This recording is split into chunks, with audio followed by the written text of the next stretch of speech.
आणि आता महत्त्वाचा मुद्दा आहे, महत्त्वाची बातमी आहे, ती आहे पश्चिम बंगालमधनं आणि शुवेंदू अधिकारी जे आहेत भाजपचे, ते आता आघाडीवरती आहेत आणि ममता बॅनर्जी 4 वेळा चौथ्यांदा आता मुख्यमंत्री होण्याच्या शर्यतीमध्ये आहेत.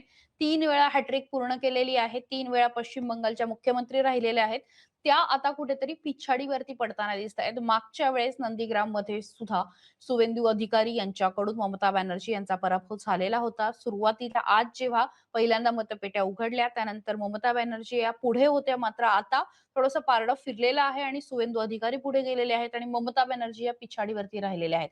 त्यामुळे भवानीपूरमध्ये काय होतं, पश्चिम बंगालची अपडेट मी तुम्हाला देते. पश्चिम बंगालमध्ये अक्षरशः काटेकी टक्कर सुरू आहे. 293 एकूण सीट आहेत. 183 सीट्सचे कल जे आहेत ते समोर आलेले आहेत. 90 ठिकाणी तृणमूल काँग्रेस आघाडीवरती आहेत. 91 ठिकाणी भाजप आघाडीवरती आहे. एका ठिकाणी काँग्रेस आणि एका ठिकाणी इतर अशा पद्धतीचा हा सगळा कल जो आहे तो सुरुवातीचा समोर आलेला आहे. पण सगळ्यात महत्त्वाचा मुद्दा म्हणजे भाजप आणि तृणमूल काँग्रेस. अक्षरशः क्षणाक्षणाला आकडे बदलतायत. एकेका जागेवरून, एकेका मतावरून ही जी लढत आहे ती आता बघायला मिळते आणि बंगालमध्ये ज्या पद्धतीने भाजपने जोर लावलेला होता, तो जोर आता मतपेटीतनं सुद्धा दिसतोय आणि निकालातनं सुद्धा दिसतोय. याबद्दलचे अपडेट, याबद्दलचं विश्लेषण आज दिवसभर आपण करणार आहोत. पण आत्ताच्या घडीची सगळ्यात महत्त्वाची बातमी 3 वेळा मुख्यमंत्री राहिलेल्या ममता बॅनर्जी या भवानीपूरच्या सीटमधनं आता पिछाडीवरती पडलेल्या आहेत.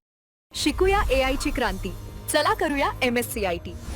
आजच नजीकच्या MSCIT केंद्रात आपला प्रवेश निश्चित करा.